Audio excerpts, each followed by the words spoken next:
Good afternoon, everyone. It's BJ back on your screen. I am doing, I think this is part 5 of Hidden Philadelphia walking tours. So I'm back here in the neighborhood, different part of the town now. Just kind of doing another walking tour. This is a nice street I like too. It's always peaceful over here. And keep in mind that all these blocks I've been walking on, they're basically within, 5, 6, 7 blocks of where I live. I'm literally just walking in my neighborhood.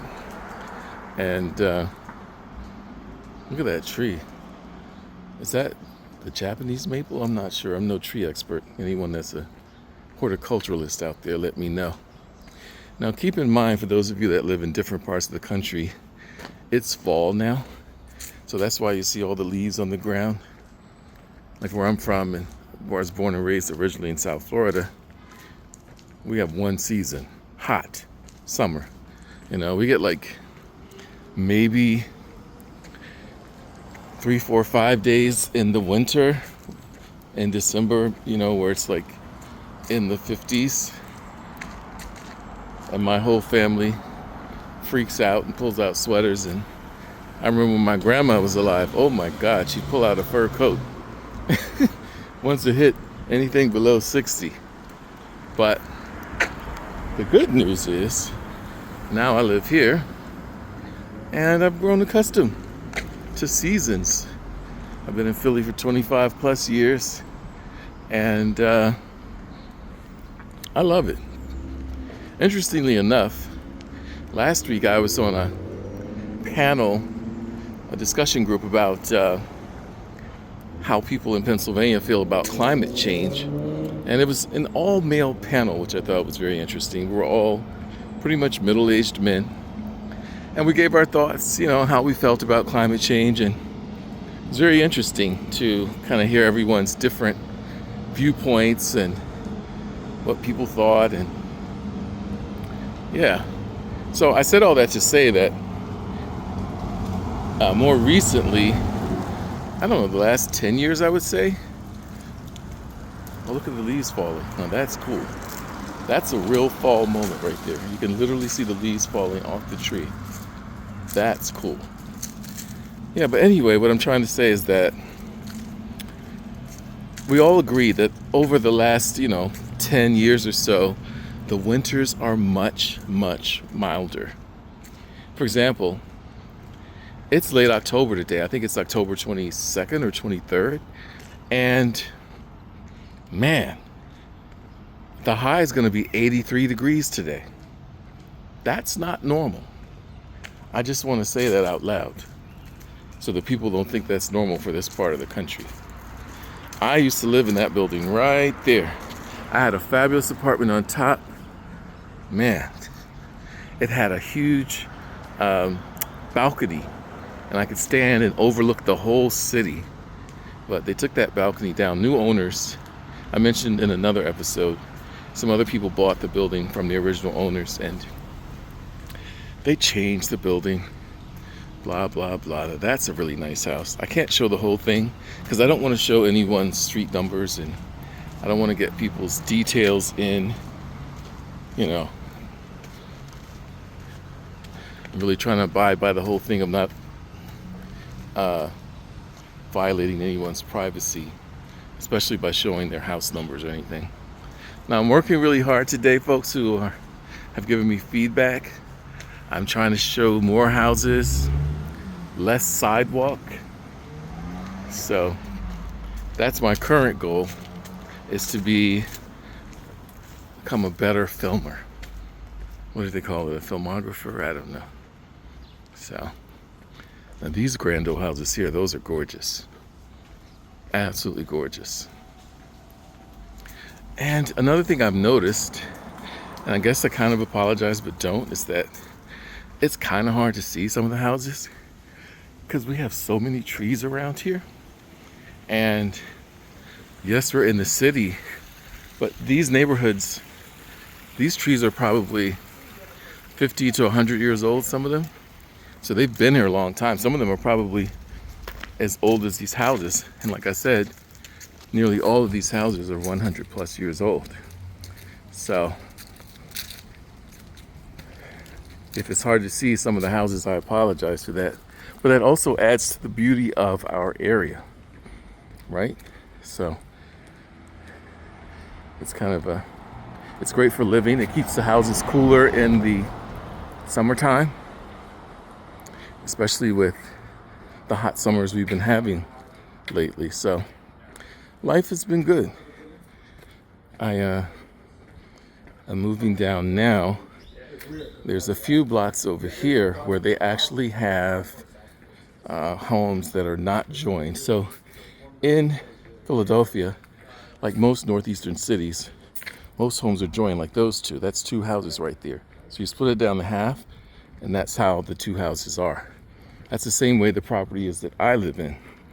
But coming up on this block, there are a few rare single family homes that, like I said, they're few and far between. That's one right there. It's an actual single family home, no other house attached to it. Those are some ghosts they put out for Halloween. And I think we'll pass a few more. Like I said, there really aren't a lot. So it's something to keep in mind.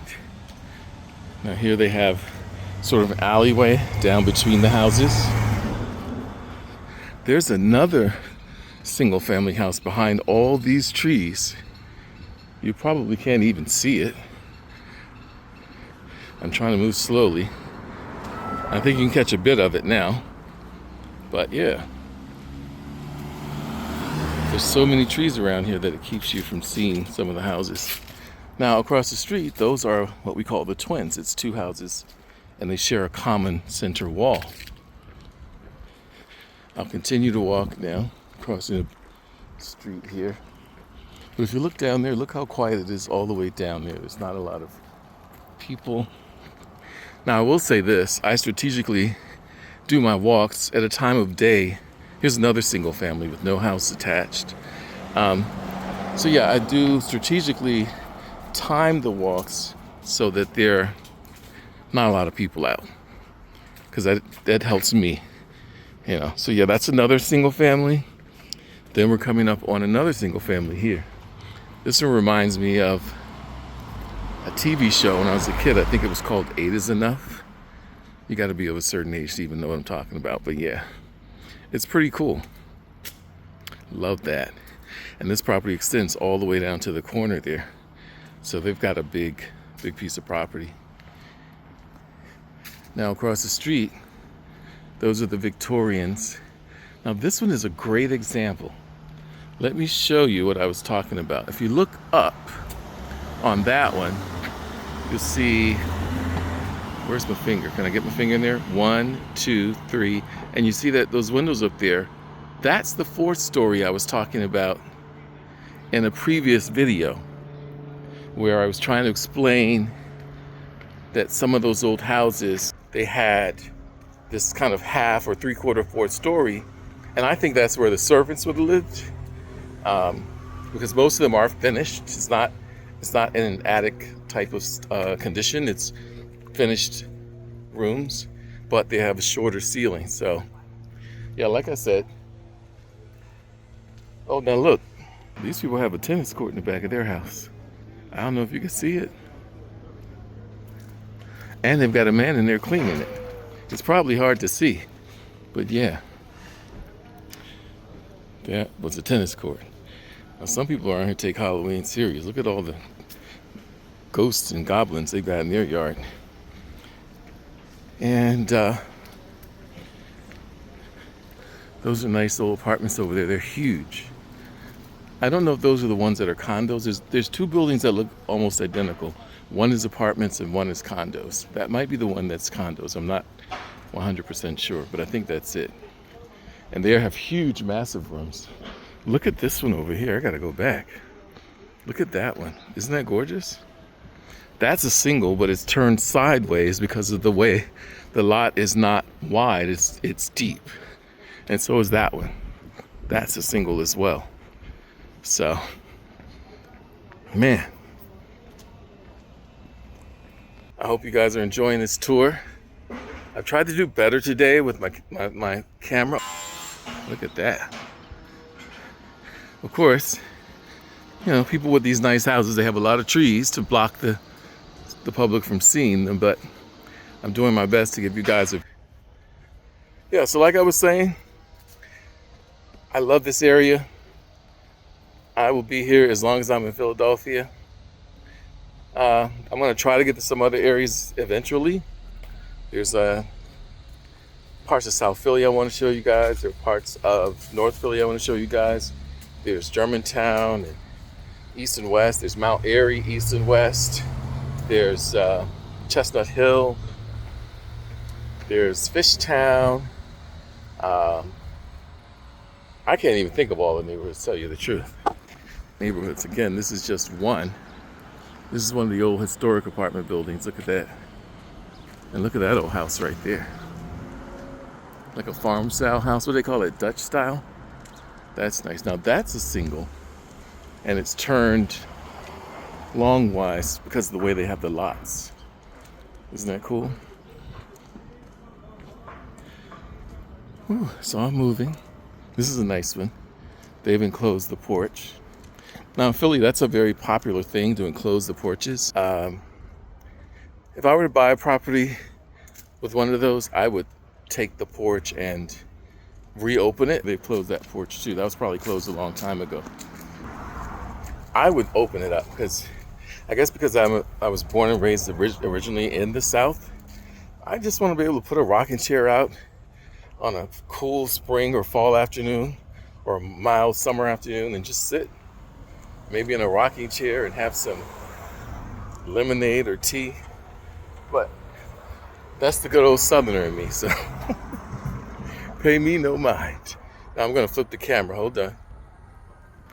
Look at that pretty little house. Look at the pumpkin on the porch, and look at the daisies. Man, there's another colonial, and that's a single too. Oh, there's a couple singles on there, over there. There's a single. I don't know if you can see it. And there's another single over there behind the trees. I'm gonna try to get you a better view. I've also learned to stop talking when I flip the camera because there's like a second delay. And I noticed in the other videos that I was losing some of the audio. Flip it, you'll see that's a big old colonial. That's a 3-story, gorgeous with like an avocado trim on it. That's a twin, so that's 2 houses. Right where the chimney is, that's where they split. It's a very noisy little truck that just came by, so sorry about that. Some things are out of my control. We're continuing to walk. I think we've hit 13 minutes, so I'm going to stop shortly. But I'm going to show you one last big across the way. That's ginormous. Now, a lot of those are in like the 3,000 to 3,500 square foot range.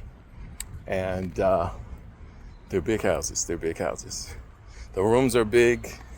But, you know, these houses were built 100 plus years ago. And with the exception of some that have been modernized, they still have that sort of choppy floor plan if they're a single family house. You come in, you might have a small foyer, and then you come into a parlor, a lot of them with a fireplace. Some of them have this really cool built-in bench right at the foot of the stairs.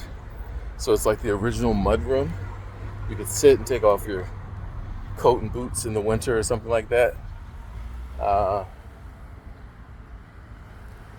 this right here, if you've ever been to London, they have a section called Mayfair. And those remind me of Mayfair. Let me see if I can get over there.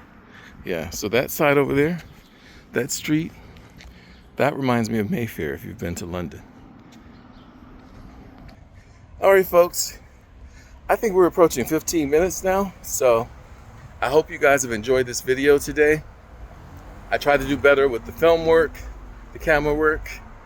I'm a one-man operation.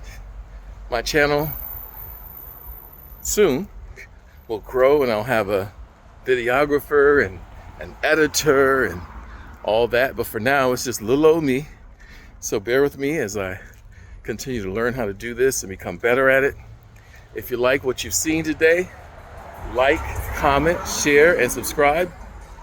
Send in the comments, tell me what you like, what you didn't like, things I can improve upon. If you have ideas for neighborhoods in Philly you'd like to see, let me know. I'm going to show the good parts of Philly. There are hundreds of people showing the bad parts of Philly, so I don't need to specialize in that. You can find that anywhere online on YouTube or social media. I'm here to let folks know that Philly has some wonderful sections and that we're a great town. And just like any other big city, we have great neighborhoods, good neighborhoods, so-so neighborhoods, and some really rough neighborhoods. Thanks for joining me. My name is BJ. And remember, my motto is that self-care is critical and must be ongoing. Peace.